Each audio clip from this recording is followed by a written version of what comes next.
Hello there, everyone, and welcome to GamePoints episode 270, your weekly little get-together where we talk about recent gaming news. I'm, as always, your host, Stephen Brown, and joining me today is... David. Tonight, David. Housemarque is now part of the PlayStation family and maybe someone else. GTA 6 sounds like it's going to be a very, very long time away. Surprising And no one. God help Blue Box Studios because I'm up to here with them, David. I know you can't see me, but the hand is at my head. All right. I've had it. Wait, hi. I'm done with them. But Okay. first, before we get into any of that, I want everyone here to know that this is an audience interactive podcast. So if you're watching here every Tuesday at 8 p.m. Pacific Standard Time, or later over at youtube.com/GamePointsPC, feel free to join in the conversation with any questions, comments, concerns you might have. Just try to keep them germane to the topics on hand, and we'll try to go through them as we go through the show. David, Yes. what have you been up to this weekend as far as games? Because now I know I ask you this every weekend, but I also know that it's summer. People are actually going outside for the first time in like 18 months. Physical activity is happening once again. I think collectively as a globe, we've gained about 25 pounds each. I know that number is high, but just go with it for set the table. Just set it. I am setting the table. Just smile and nod and go with it. Yeah, dude. Summer doesn't really mean much to me. I am a very pale person that's allergic to the sun, so I'll just stay indoors. I've been playing more Guilty Gear. That game's All great. right. Guilty Gear Strive, right?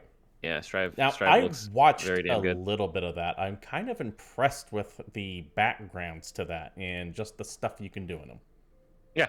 It's very nifty. I don't know. Guilty Gear's a fun franchise. This one's really good. There was a tournament, yesterday, a couple days ago, this last weekend, and America got washed, as we do. As we do. But yeah, it's tons of fun. I recommend it if you like fighting games. I'm Real good. glad to see that game still. It's not setting the world on fire, but it seems to be doing well within the fighting game community at the moment. Yeah, that's enough to make me So happy. that's definitely good. Anyways, enough of that. Let's go ahead and move on to the first topic of the day. And this happened this morning, I believe. Housemarque. Very recent. You know, those developers that believe both you and I enjoy, recently makers of Returnal. They also made things like Dead Nation, Resogun, etc. Well, they have officially been acquired by PlayStation. You're just gonna leave out Next Machina and Stardust like that. I absolutely am. Sorry, I could sit. Which brings up a good point before I get into the blog post that was posted. We both really like Housemarque when it comes to just pure arcade style games. Yes. They do wonders with it. Returnal is their first. I'm loath to call it a big budget AAA game because it's not. I don't think it's quite Because there. it's still an arcade game. Yeah, it's still an arcade game at the end of the day. It's good. Roguelikes and lights, for all intents and purposes, are just arcade games, but Yeah. with a little bit more going on. But I know that for a while you and I were both saying we were afraid for. At least I was saying I was afraid for Housemarque because I didn't know if Returnal was going to strike the iron red hot. This really felt like Returnal's Hail Mary pass because remember they were creating one game and then they canceled that saying, hey, arcade games just don't sell. We need to move on to something else. And I was really afraid that if Housemarque didn't knock Returnal out of the park, that they would probably just close because they kind of alluded to that being the case. Well, it seems that that Returnal has done well enough for Sony to finally buy Housemarque, which is a long time coming because Housemarque has essentially been a Sony-only developer. Yeah, I years honestly didn't know that they weren't part of the PlayStation brand studio already because they were. I don't know any of their games that are really studio. on other consoles. Yeah, I can't think of a single one either.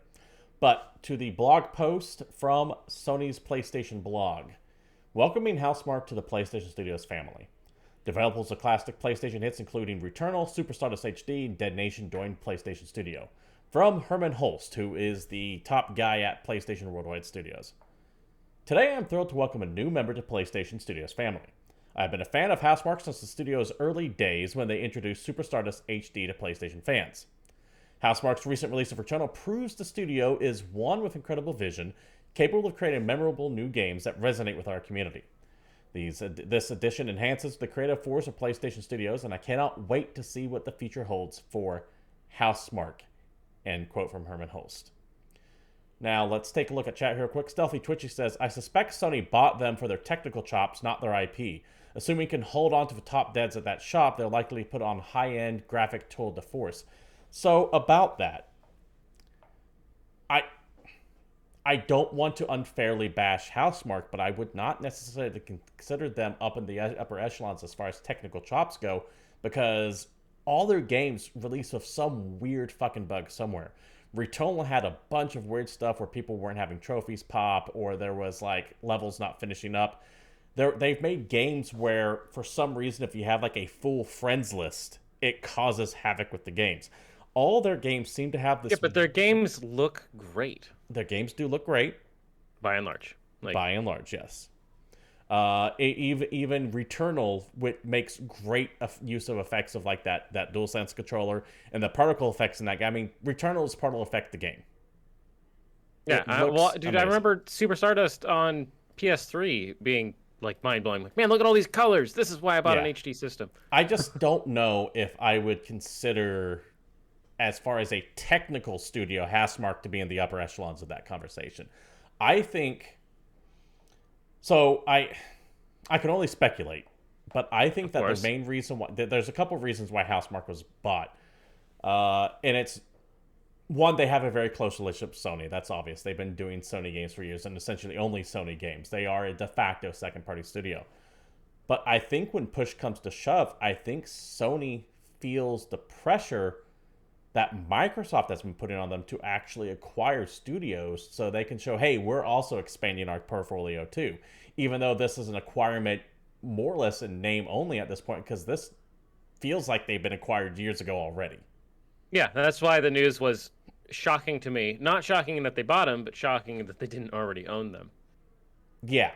And I just feel like this was more for PR than anything else. It's like, okay, hey, we've been living together for years. Let's just go ahead and finally get married and seal the deal kind of situation. That being said, it's extra exciting because, while you mentioned, we are both Housemarque fans, and we were worried that the potential success or non-success of Returnal could have a negative effect on the company.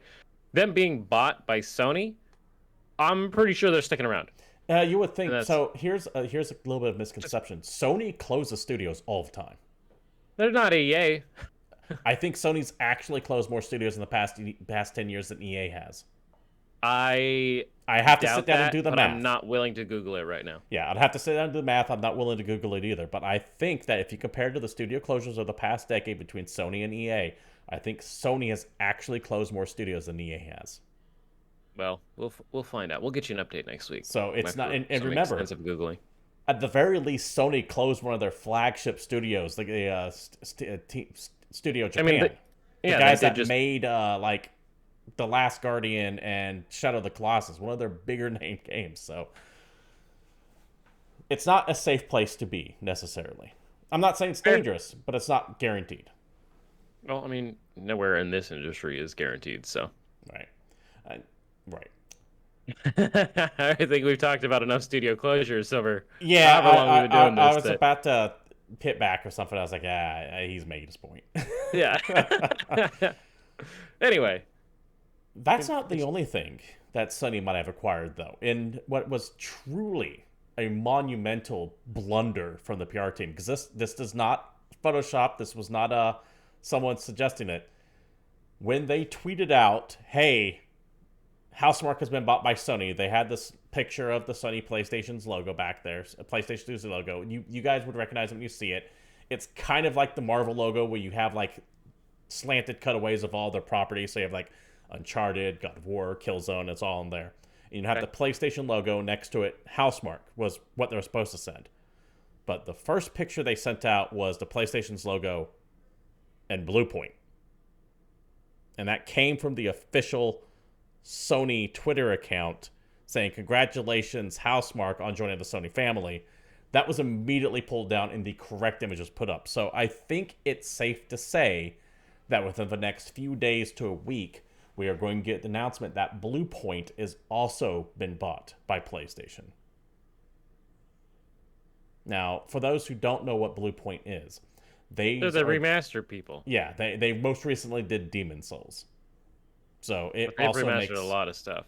Yeah, it also makes sense that Sony would have gobbled them up as well. And I kind of, as much as I don't necessarily want Bluepoint to only be a remake remastered house, I would love to see them work on some older Sony properties. Do you have any ideas of what you would like to see? I mean, not off the top of my head, I wasn't ready. Like, there's a ton of stuff, but I'm not desperate for really old Sony games. There are rumors that they might be making like another Metal Gear Solid remake in the vein of Twin Snakes. I would love to see them do something like a Colony Wars remastered, maybe put some PlayStation VR compatibility into it. Let's see. Mike No Play in chat says, "Oh, I thought Bluepoint was actually bought. I didn't see their tweet being deleted." Yeah, the Sony has backed off on that and have not confirmed or denied that tweet actually even exists. So, I like Bluepoint for remasters, and I know that largely they've worked on Sony games, but I kind of hoped that they would take their talents and apply it across companies. I don't think Sony works necessarily in an open environment like that unless they're scavenging talent to work on whatever Naughty Dog's working on. Yeah, I was more hopeful that Bluepoint would be able to remaster more video games than just Sony games. Not that I have, a problem with the old Sony games coming back, but, how about Right, no, I get the point they're trying to make. Remake more things. Remake Advent Rising. Further, I would love to see Advent Rising actually get finished. Advent Rising deserves more than it ever got. It does. That and Breakdown. Both those games deserve way more credit than they got, and they were both kind of trapped on the Xbox. Anyway, David, both these studios make sense. They both had very close ties with Sony. Like I've said, I think that both these purchases are mainly happening not so much because Sony wanted to lock in exclusivity, but they just needed something to push back against Microsoft's nonstop buying salvo. Furthermore, how embarrassing would it have been if Microsoft just walked up to Bluepoint and went, "Here's a couple $1 billion. We're going to buy you." So they're locking down the guys they have to lock down. Yeah, because that could have happened. Microsoft could have went up to Housemarque and went, "Name your price. We just want to be able to say we bought you from Sony." So this is This is kind of locking that down. It also just makes sense. I've heard rumors that both of these studios were going to be bought by Sony for years now. So neither one of this is like surprising to me. It's not like, oh shit, Sony just bought Remedy or something like that. It's not something that you would expect. Or that it's not something that you wouldn't expect. This is just obvious. Do you have anything you want to add to this, by the way, before we move on? No, I think I'm good. All right. Let's talk about this next thing. That is, for the record, before we even mention it, this is complete and utter bullshit. And I mean that to say that this is 100% rumor and speculation. There is no actual news in the following news article, brought to you by GamePoints. Quality journalism. Brought to you by GameStop, to be fair. I'm just reading what someone else says because I can't even. We're not sub-quality. Journalists. We're guys that just read shit that other people said. Our content is simply other people's content that I just read to you. Let's be 100%. We have our own opinions. And we have an opinion on this. So, yes. In a story from GameStop, Grand Theft Auto 6 will reportedly be out in 2025 and will include a Fortnite-like evolving map. Once again, please bear with me. This is all technically rumor, but let's get going. Fans have been waiting for almost 8 years for a new Grand Theft Auto game, and according to one leaker with a solid track record, which is all it takes to be famous on the internet, that gap between main entry releases won't be over until 2025, something which Take-Two's statements during a recent shareholder event backed up recently. Now, this rings true to me, by the way. The leaker that they're talking about has been right several times in the past. They've been wrong sometimes, but they have been right several times in the past. And both you and I, David, have gone on about how we shouldn't expect this game anytime soon because why would they fuck with the success that's Grand Theft Auto 5? Yeah, they're printing money, so they don't need this game. So, to me, this is just, it won't be out until at least 2025. This game is due sometime in the next 10 years, is all this is actually telling me, because, for real, until that game stops being in the top 10 best-selling games on every single fucking chart and metric that we've had for the last... Since the PS3 era, they probably don't even need another one.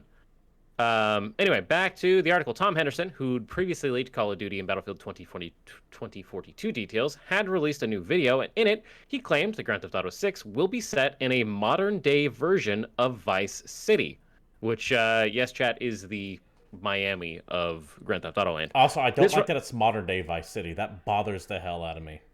Why? Why would they go back to the 80s? They already had the 80s game. No. I want the 80s again. They've already had the modern game. Old game is old.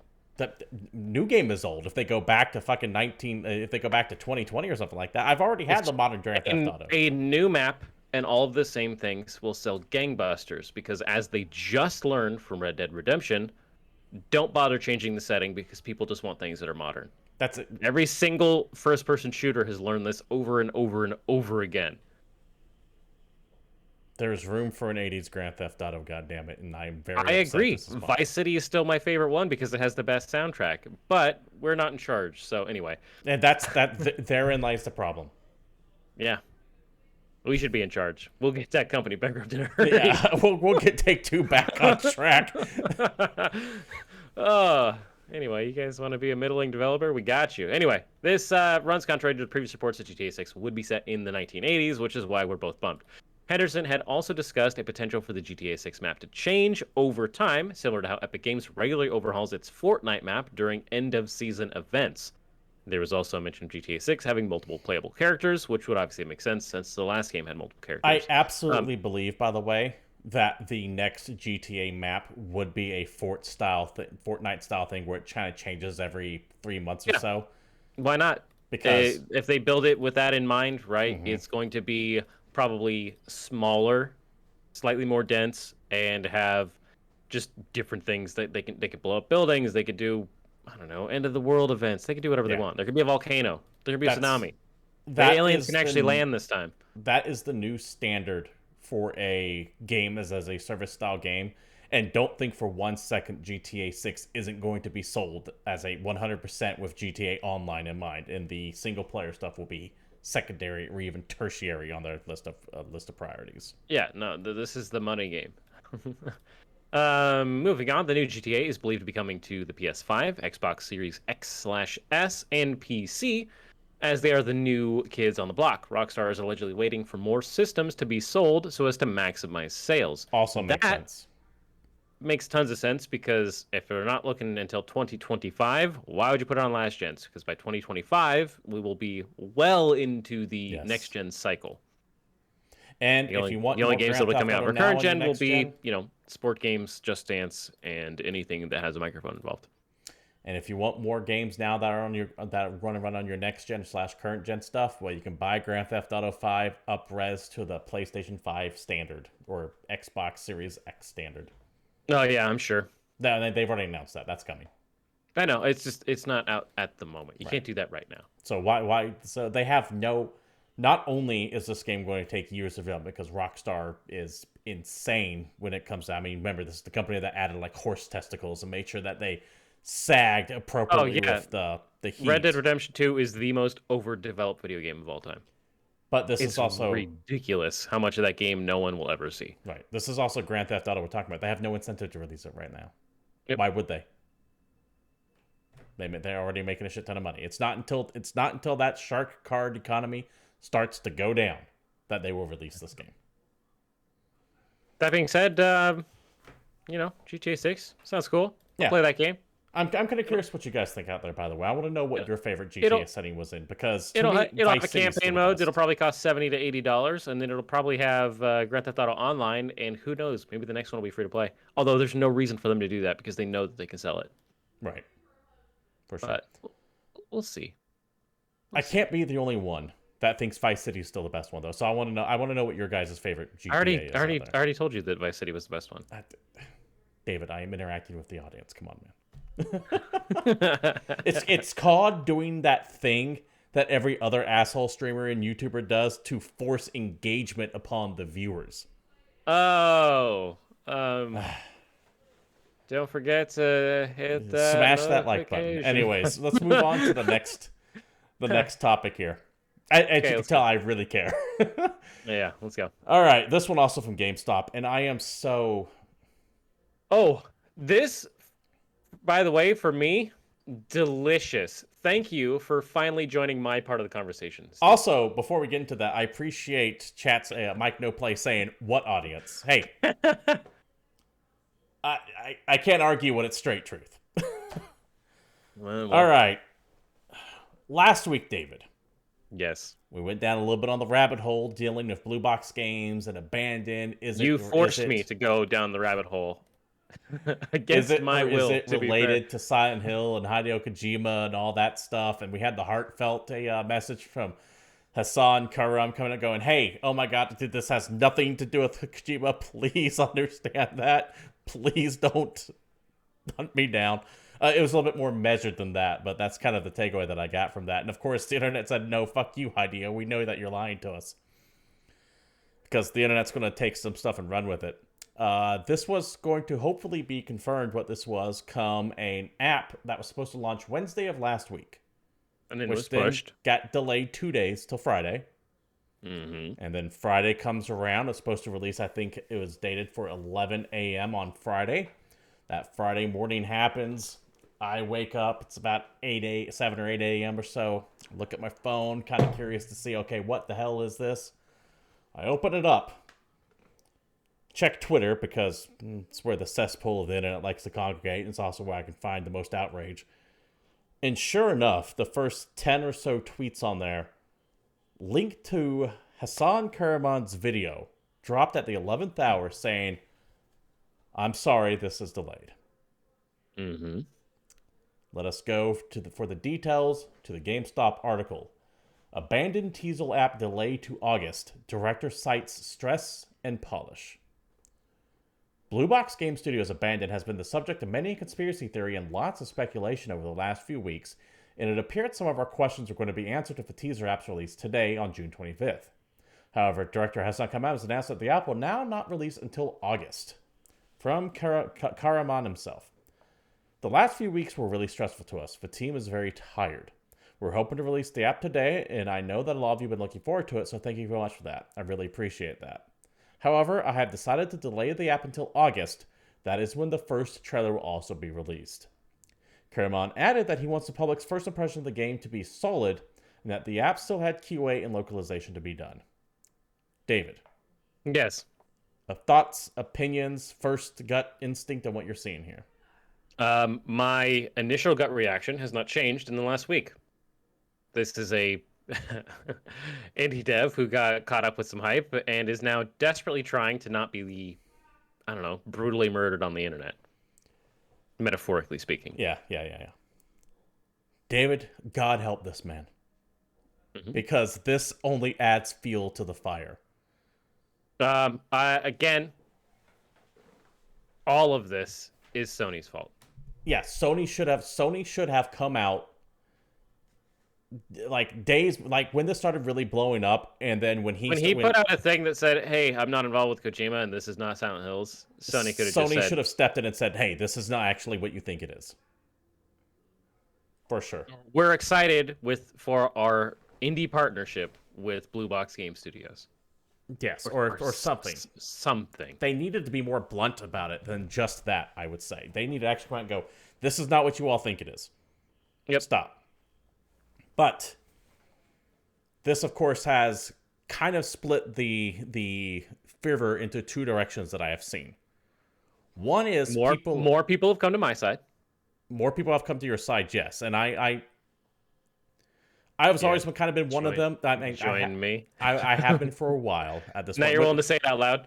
Yeah, well, last week someone had to at least play the devil's advocate on this. But the second he put out that video saying, "Hey, this isn't what you said it is," I was like, okay, he's fucked. Dude, I my feel bad favorite for him. part is there are people commenting on the video saying that the whole video was faked and that he's CGI the whole time. And I don't know if he's CGI. The interesting thing that I heard was that he looks too pretty to be a game developer.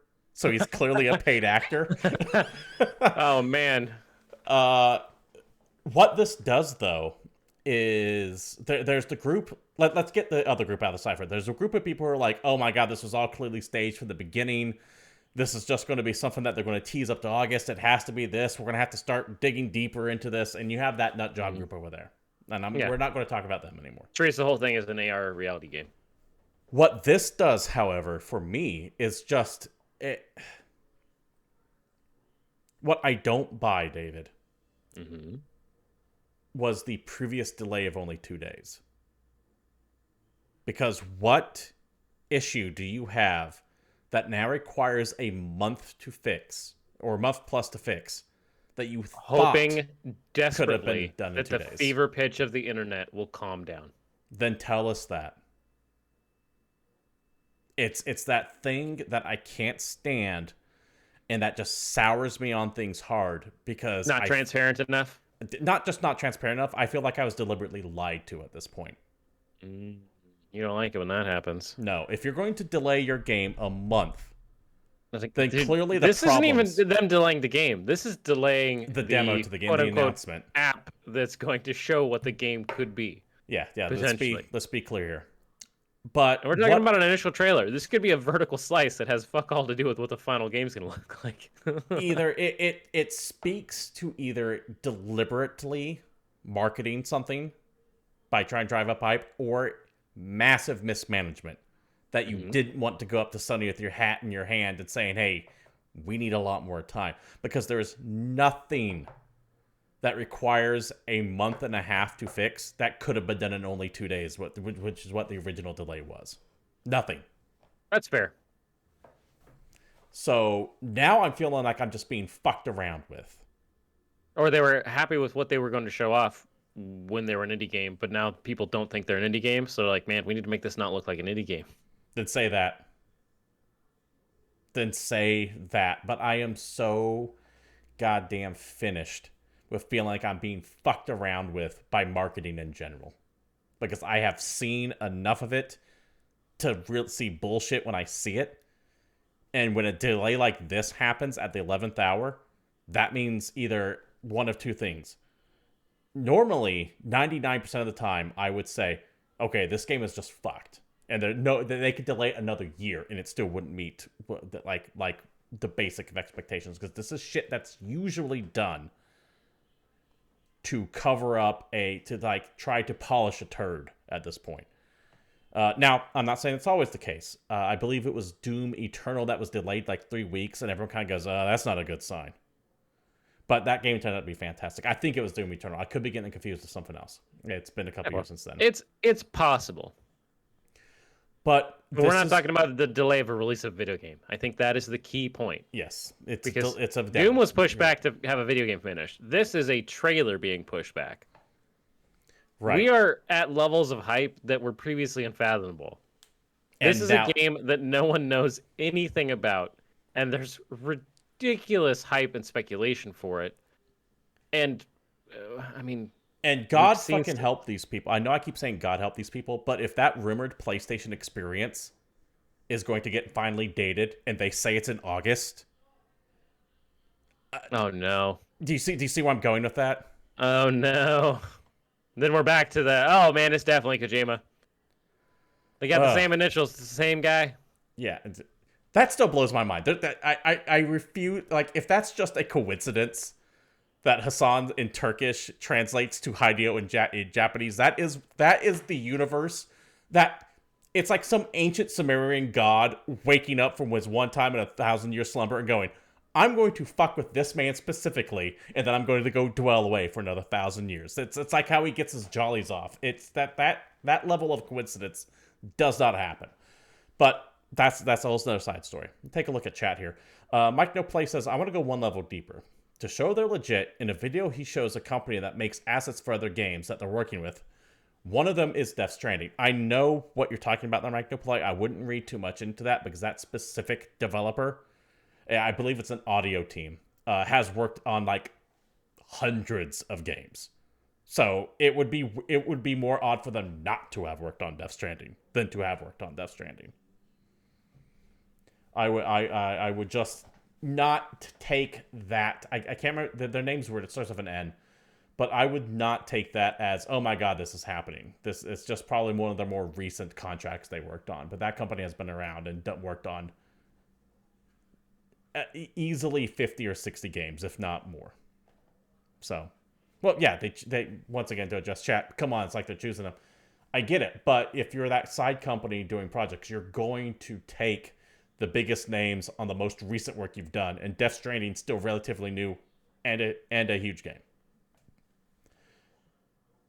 David, do you have anything you really, or chat in general? Anyone, does anyone have anything they want to add to this topic? Because as far as I am concerned, the Blue Box Games thing is closed. I am not bringing this up again.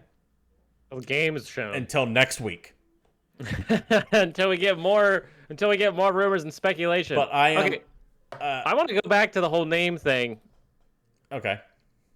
Because how the hell does Hassan get translated to Hideo? I don't know, but if you go to Google Translate, because I no, thought, because I just fucking did, okay, and it does not. Well, I did it when all this happened, and it did. I physically confirmed it myself. So if you go to Google Translate, that's where I am now. Turkish to Japanese, Hassan. Turkish to Japanese. Type in Hassan on Turkish. Yeah. To Japanese, what's it say? Mote imasu. Okay, that is not what I was getting, because I physically looked this up on the day it was happening, because I was like, that has to be bullshit.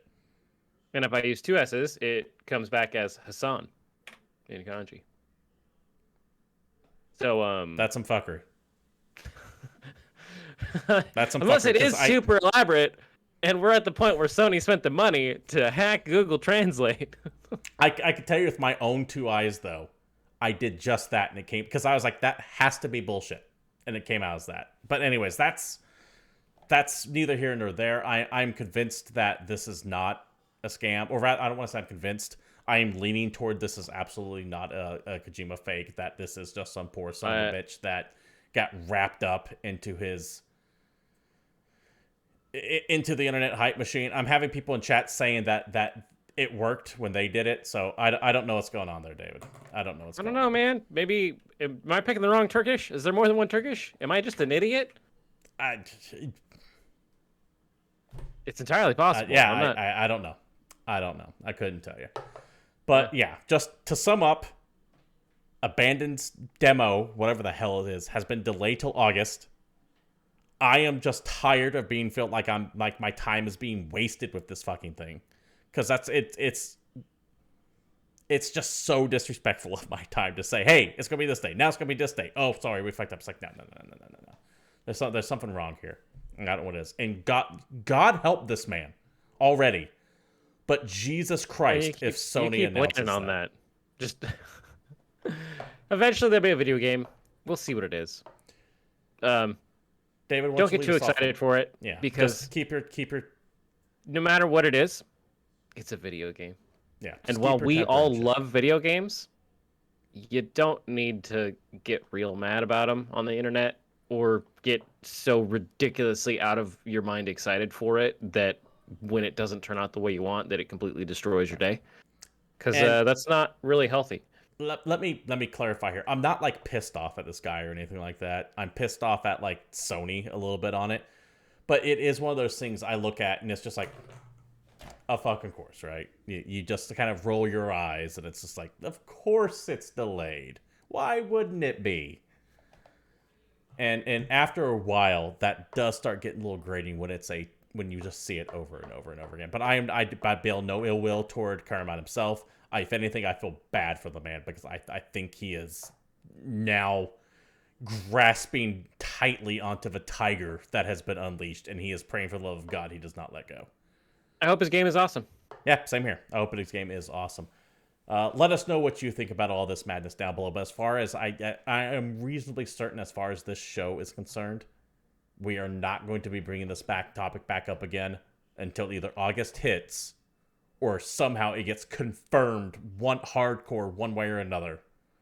Yeah, like we have another video of Hassan, then he pulls off an elaborate face mask like he's like in an 80s Mission Impossible. Movie. And it turns out it's Hideo the whole time. Or Sony actually comes out and goes, yeah, this isn't... Like, it's going to need, like, a big confirmation one way or another on it. Otherwise, or it's a super elaborate twist, and Hassan is secretly Kevin Butler the whole time. I hate how that ended, by the way. The Sony Kevin Butler thing. They ended up suing him or something like that because he did a Nintendo commercial. It sucks. I hate that. Yeah, okay. David, let's move on to the next topic here because... Yep. We don't need to keep I'm just it rehashing stuff from a week ago at this point. I was bored of it last week. I'm bored of it this week. Let's talk about a announcement post from Remedy. A multiplayer Control spin-off is coming. Remedy Entertainment has signed an agreement with 505 Games and will co-publish and develop a new 4-player cooperative PvE game codenamed Condor. Quick aside, how many 4-player co-op PvE games are we going to get over the next year and a half? Because it seems like a lot. Yeah, it's too many. Condor is a spin-off of the critically acclaimed Control game, which is a story-driven, one-player video game, but that's neither here nor there. Condor will be available on PC, PS5, and Xbox Series X/S. In addition, 505 Games and Remedy Entertainment have outlined high-level collaboration terms to further expand the Control franchise, with a bigger budget Control game to be agreed in more detail in the future. Steven, my friend, who dislikes multiplayer in all shapes and form, how do you feel about a single-player story-driven video game that you quite enjoyed being turned into this? Hyped because of two things. One, I'm glad that Remedy finally has like a hit that seems to be very successful for them, because I love their games, but none of them ever really seem to took off. So, for example, Alan Wake, which there are Alan Wake remaster rumors, awesome, but like Alan Wake never really lit the world on fire as much as I love it and as much as a cult following it has. I liked Quantum Break a lot. That I thought was really cool too. Max Payne, of course, 1 and 2 were, I thought, really cool back in the day. They gave us the concept of bullet time. So the first half of this, the big part of the news break, I could care less about, right? There's the PvE Condor game, 4 players. I kind of want to see what happens, especially since Control is really flirting with being part of this weird greater Remedy universe, where they have like, I mean, the expansions to Control straight up link it to Alan Wake. Yes, and there's also I believe there's also some tenuous connections to Quantum Break as well, so I would love to see where that goes. But that's the second part of this press release that I really enjoy. The part where they say... So you actually ignored my direct question. Yeah, I'm fine with them making a PvE spinoff because it's going to give them more success. They have something that is actually successful. And I'm glad for them to get money off of that to keep making stuff in this universe. And the 4-player co-op game is a way for them to spread the word of this game out and around. I hope it does well for them because of the second part right here where it says, expand the Control franchise with a bigger budget Control game. Because Control, as awesome as it was, had some problems running on certain hardware. All right. Now, for the part of the question that I really desperately wanted to ask you, and I just kind of buried the lead. How are you going to feel when the 4-player cooperative PvE version of the Control franchise video game does better than Control did, and they realized they should rethink the project, and it continues as a multiplayer video game franchise? I'm of two minds on that. Because while I really liked Control, I am not in love with the setting of the game itself. It's I thought was kind of cool, albeit it was essentially SPC run amok, or Red House 13, or any other listing right here. What I hope this does, and this is where I hope, is that if this franchise takes off and turns into a 4v4 or a 4v1 or a 4v environment game, what I hope above all else it does is give Control or Remedy enough gravitas to make Alan Wake 2. Oh man, look at that. You're so optimistic about this. I can't bring you down.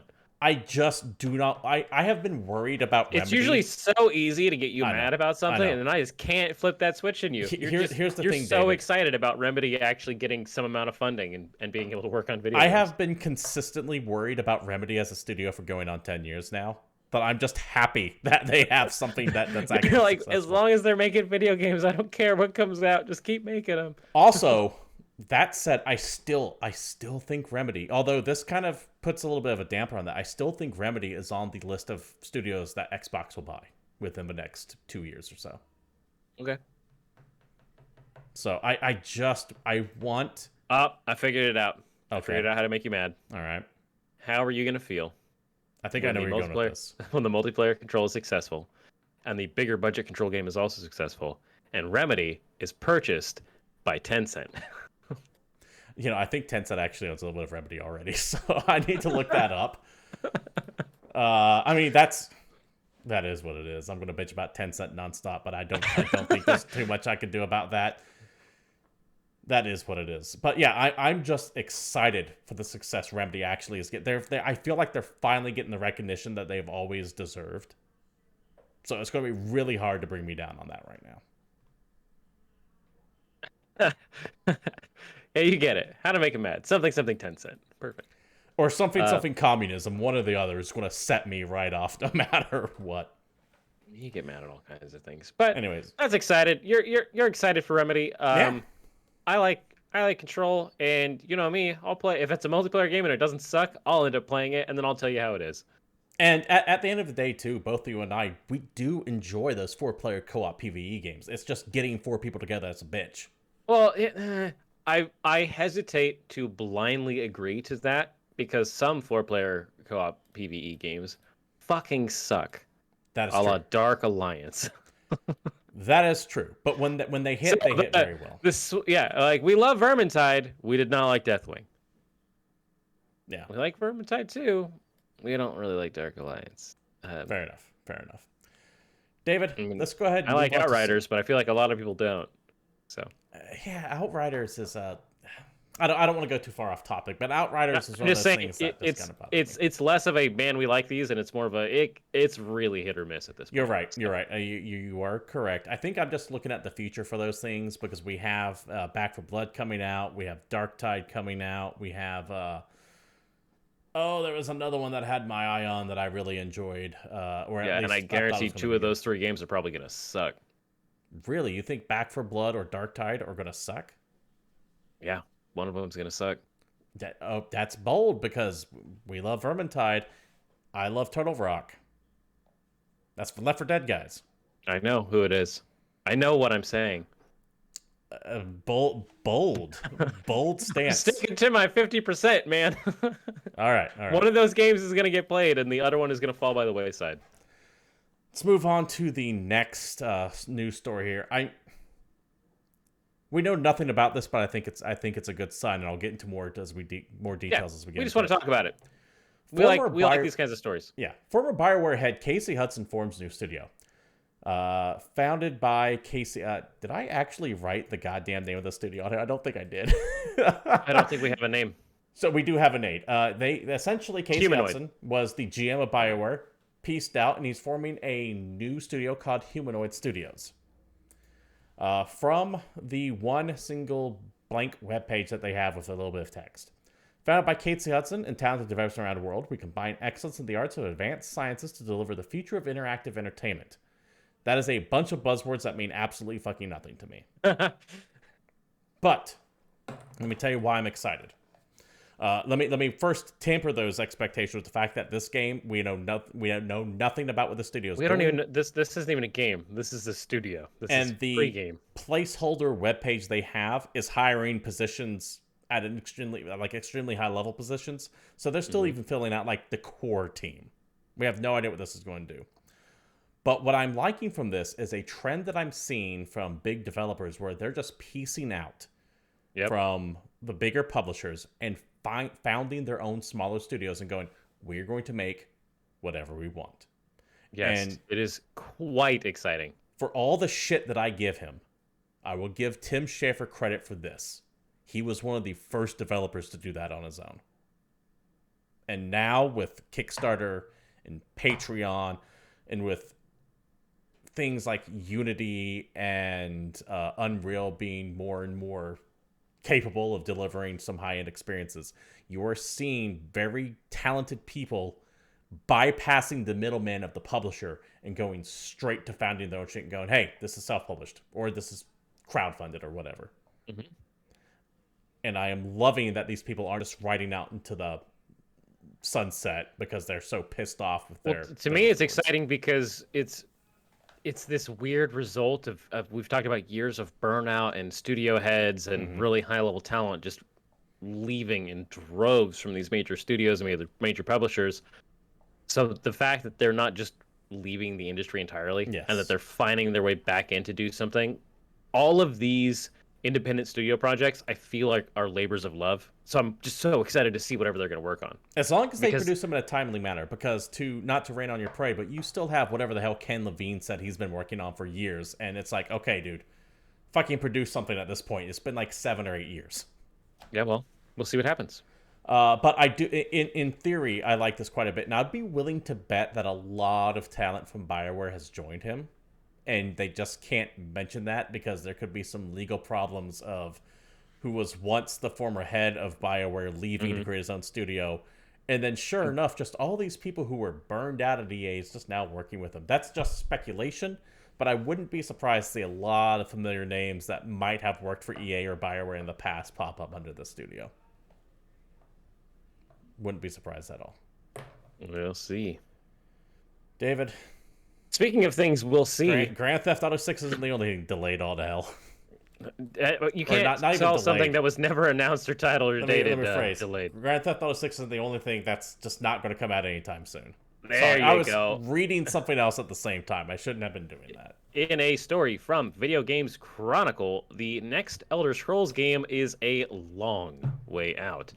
Via VGC from an interview by The Telegraph with Todd Howard. Howard, who oversees development of the long-running RPG series and is currently directing Starfield, recently told The Telegraph that the next Elder Scrolls game will benefit from the development work the studio is currently doing on Starfield. In a quote from Howard, the new Starfield technology, Creation Engine 2, is sort of built for both.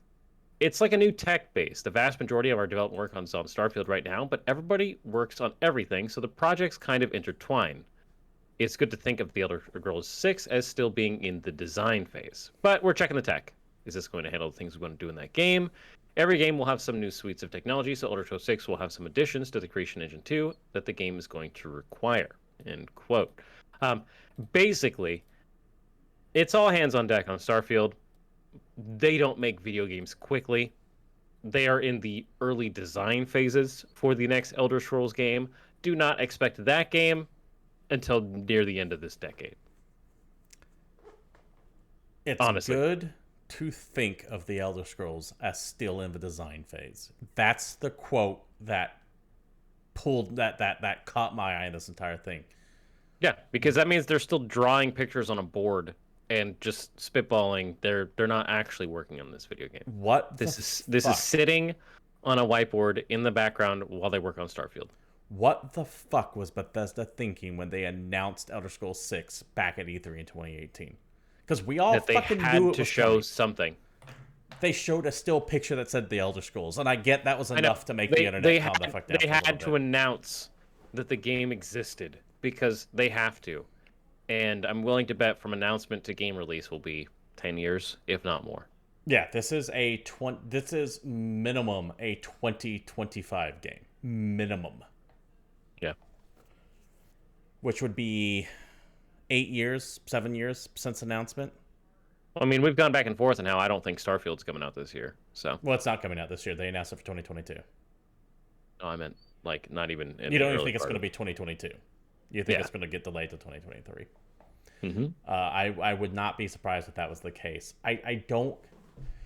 Bethesda this all stems from when Bethesda did that first E3 conference they did. And they knocked it out of the park with that first one. And people are like, oh my God, this is great. That was the one when they announced Fallout 4 was coming like in 3 months or something like that. Yep. And people were really they've been trying to capture that magic magic ever since, but they don't have any actual projects to show. Exactly. Because every conference after that point has literally been an hour of going, okay, but why are you talking to us and not showing what you got?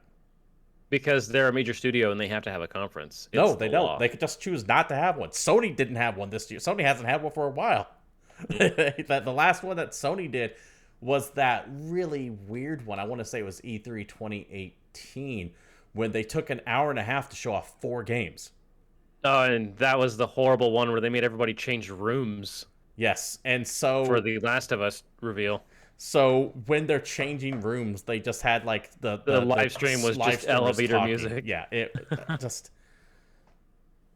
you can not do an E3 show. It is possible, and I think a lot of companies should have learned that this year. But anyways, that's enough of that. Enough of that. We got some more news stories. We're running a little bit long of a tooth. I want to go. Let's stick with Video Game Chronicle and talk about this interview that they had with Phil Spencer from the Xbox, and about how he wants to continue Killer Instinct. Sweet, do it. The platform holder released a reboot of Rare's classic fighting game franchise for the launch of the Xbox One in 2013, and supported the free-to-play title with updates and characters for several years. Microsoft's head of gaming discussed how the franchise is viewed internally during the latest Dropped Frames podcast on Wednesday. There are so many good games on our catalog we would love to visit, he said. The response when we redid KI at the launch of the Xbox One is fantastic. I will just say that Xbox Game Studio head Matt Booty and I have discussed many times Killer Instinct and where we would like to go with it, and it's not out of our minds it might be out of our minds, but it's in our hearts, and that in our minds we want to continue something to do with KI.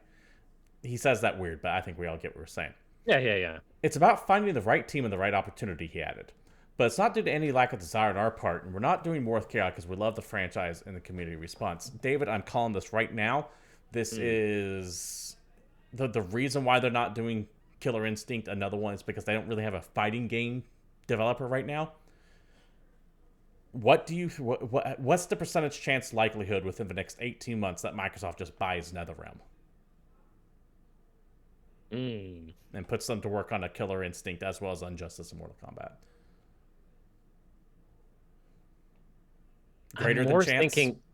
I'm more thinking, would NetherRealm even bother to work on Killer Instinct? I think they would. The reason why I think Microsoft is going to buy NetherRealm, by the way, is because WB Games is going through kind of an upheaval right now, as the corporate side of Warner Brothers is I believe they're separating from Time AOL. I think that's happening, and so a lot of Warner Brothers Warner Brothers Game Studios is kind of being broken off and sold off to bits. EA just bought a big chunk of it recently, for example, for one of their mobile games, which I can't remember. So NetherRealm is up for sale. I mean, yeah, if someone has to buy NetherRealm, it's probably going to be Microsoft, because Sony's probably not going to spend the money on it, and I don't know of anybody else that would. Sony so in that scenario, Sony can't buy it. Microsoft. People don't realize Sony's war chest is nowhere as massive as Microsoft's. Yeah, I know. That's part of the argument that we had back when Xbox showed off. Like, here's the 14 studios we bought, because we're technically a operating system and PC company. We print money. Yeah. And Sony's like, we make TVs and cameras. We're not those guys. No. Like the Bethesda deal, Sony couldn't have bought Bethesda. They physically could not have bought the Bethesda for that price. No, they could have gone babankrupt and still not been able to afford Bethesda. Yeah. So I am 100% convinced that within the next 18 months we'll see Microsoft get gobbled, or NetherRealm get gobbled up Microsoft, and I think this weird little mention of Killer Instinct is kind of, I don't want to say telegraphing that, but they clearly want a fighting game of some kind. Maybe not even Killer Instinct. They were able to make Killer Instinct. So how did they do that? If they don't have anyone on the payroll that's able to make fighting games, it's because it was a reboot of a game that's been around for a little while and it wasn't really pushed all that hard. That's why. No, I'm sorry, but who made Killer Instinct? Rare did. Rare is not the Rare we know of. Rare was the original team that made Killer Instinct. I am aware of that. Who made the recent release Xbox One 2013 version of Killer Instinct for Microsoft? Oh, I'm sorry. I was misunderstanding. And do they still work at Microsoft? Because that video game did not suck. I don't know. Who made that one? That's a great question, Steve, and I wonder if they still work at Microsoft. I don't know. I thought that's my point. Okay, it's entirely possible here's that they do have people on staff that know how to make a fighting game. I straight up thought you were doing that one thing where you were asking the question you already knew the answer to see if I knew it. No. So I was no idea you to fill that in. Let's take a look at this real quick. Rare. It couldn't have been Rare, right? Killer Instinct 2013. I mean, it could have been like the name of Rare. Oh, Double Helix and Iron Galaxy along with Rare. There you go. Are they still Microsoft? No. Double Helix got gobbled up by Amazon Games, and Iron Galaxy is they're doing something else. I can't remember what, but it's where Adam Boyles went over to, who we used to be. Okay, then I'm back on board. Sure, they can buy another realm. That being said, I don't love all these companies buying all these other companies. It's so fucking boring. Yeah, I don't care too much for it either. I don't want the next Killer Instinct to be cited by committee at Microsoft. David, what are you gonna do? What are you gonna do? Stories for you. I'm gonna go through them real quick here. One. Oh, dude, I'll take this one. All right, sounds good. The other one makes me too sad. This story is from Gematsu. A Fantasy Pixel Remaster series launches beginning in July.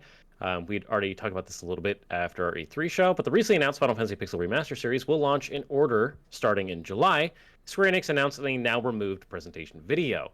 The series, which will be available for PC, iOS, and Android, consists of individual re-releases of the first 6 Final Fantasy games, called it. All 6 titles' pixel art characters have been fully remastered from their original versions by pixel artist Kazuko Shibuya of Square Enix, who has worked on the Final Fantasy series since the very first game.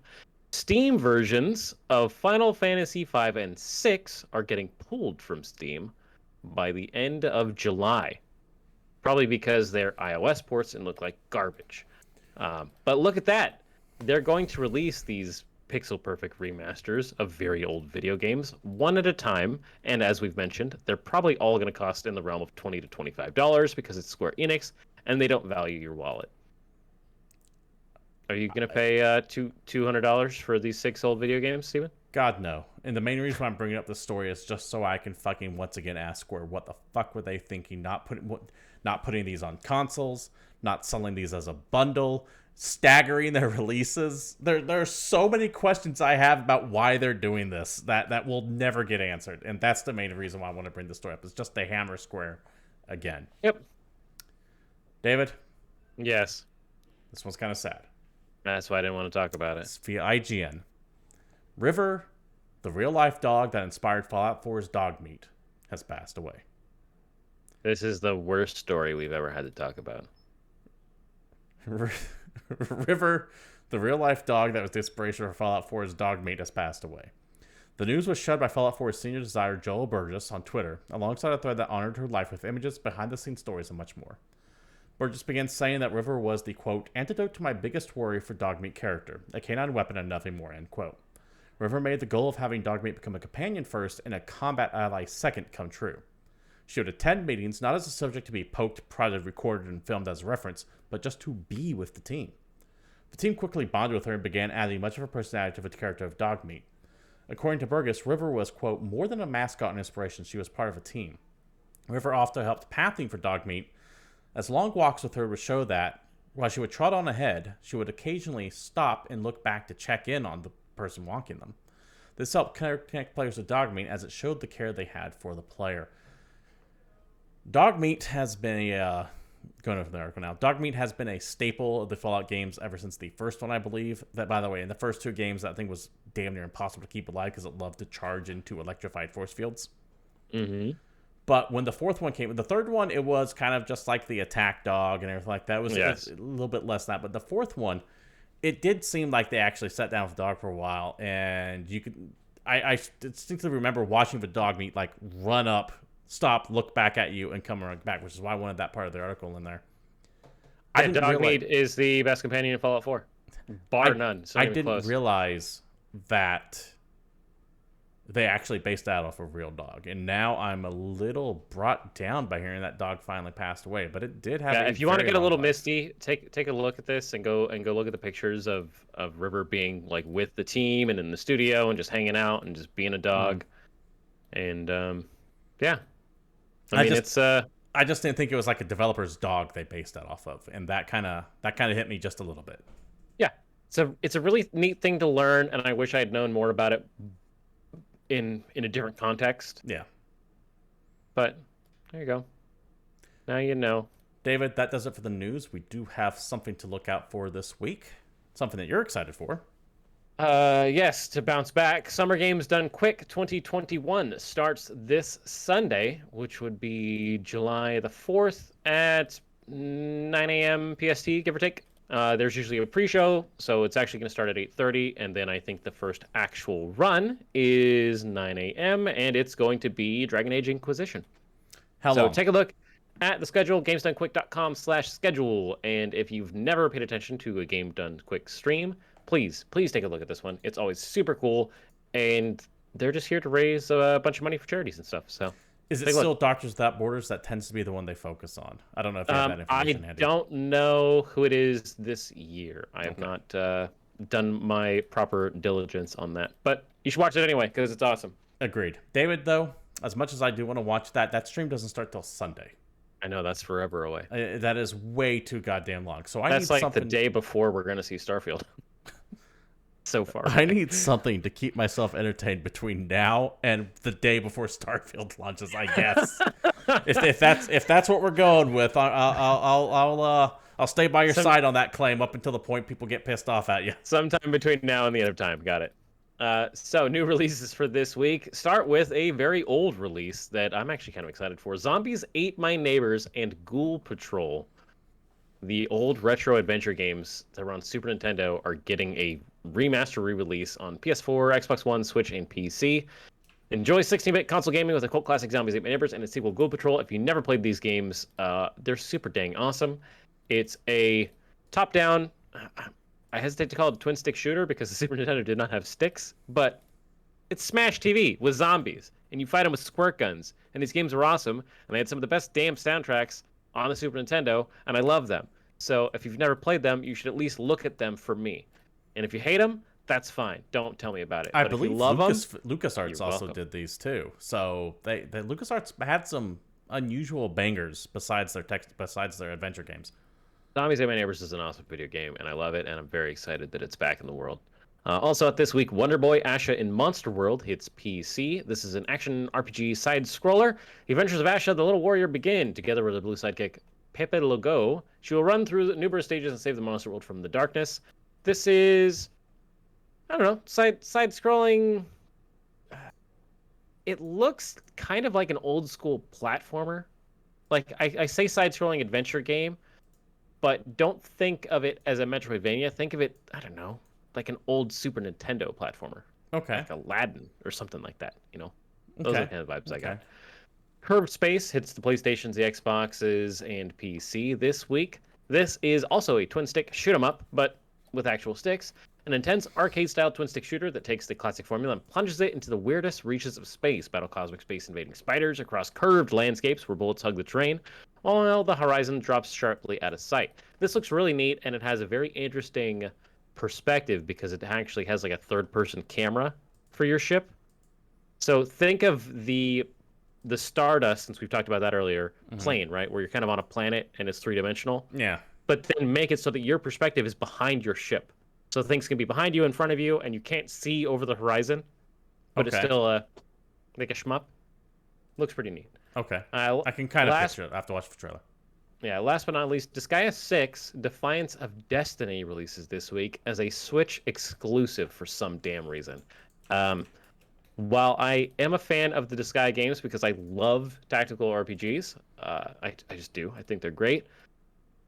I don't know. Disgaea's a little long in the tooth for me. It falls in that same category that Dynasty Warriors does, right? Where if I play one, I need one every few years. I one Disgaea game, then I'm good for the next 3 or 4 entries. So, I don't want to be mean about this, but I'm gonna a little bit because this might not be the one that you try. I would wait because I've heard it doesn't run great on Switch. It's only on Switch. It's not anywhere else. It's completely in 3D for some reason, and I actually kind of loved the aesthetic of the like very nicely rendered 2D character models on top of 3D backgrounds that the series has had going for the last 5 games. That's gone. It's entirely 3D now. Nah, I don't like that. And go ahead. The premise of this game is that you're playing as this zombie who's trying to fight or kill like the god of death or something, and he just dies every time. And so the gameplay is weirdly looping in that there's only one boss in the video game. And it's this thing that you're trying to kill, and every time you die, you get slightly stronger. So it's like a Disgaea roguelike, except for it's not a roguelike because it's an RPG. And I don't know. Take a look at it. If you're a huge Disgaea fan, nothing I'm saying matters because you probably already have this preloaded on your Switch, and I hope you love it to death. But I don't know. This one didn't strike me. So take a look. So I gotta be a little bit of a jackass here because you would get called out on it. It is not technically exclusive to the Switch. It released in Japan on PlayStation 4 and Switch, and the reason why it's not running well on Switch is because it's a PlayStation 4 game that was ported to the Switch, from what I understand. Okay. I will allow that, but where I live, I cannot buy this on anything but the Switch. I mentioned that because it might give explanation. For clarification, in markets other than the market I'm located, maybe you can find it in other places, but if you're, I don't know, in America, it's only on Switch. Right. I don't I know only everywhere give else. that clarification because it might give explanation as to why a game that would have seemingly be designed to work on Switch is having issues running on the Switch. Well, that's That why. does make sense. Because it That was on being the said, PlayStation 4. this should also be on PlayStation and Xbox and PC and every other little thing. Yeah, I don't know why it's not, but there's also some weird stuff going on between NIS and Nippon Ichi Software, the respective publishers of this game in Japan and in the United States, or Switch that actually. But there's some issue going on there, and I don't quite know what the details on that is, but it does exist, and it's causing some other problems, which could be why it's only on the Switch and not Switch and PlayStation 4 when it came out. Anyways, Yeah. David, that does it for Yes. new releases, which means that also does it for the show as well. This has been GamePoints episode 270, and thank you all for showing up. Mike No Play, Morathon, Stealthy Twitchy, Perfect Pixels, who's rating at the very moment we're leaving. So sorry about that, but good to see you come by. And to all of you who are also lurking and watching later, thank you for joining the conversation. We will be back live this Tuesday at 8 p.m. Pacific Standard Time right here at Twitch TV/GamePoints. And of course, if you want to watch old episodes of the show, you can do so over at youtube.com/GamePointsPC. You can be part of the greater GamePoints community by joining the Discord server link provided down there, or following the show at GamePoints PC, myself at CapitalistPig21, or David there at Palstrife_Satori. And of course, if you like this train wreck for some reason and you want to support the stream, you guys know what to do. Likes, follows, bits, subscribes, notifications, turn on all that good stuff. Otherwise, that's that. Thank you all for showing up. We'll see you next week. Until then, stay safe, take care. We're out of here.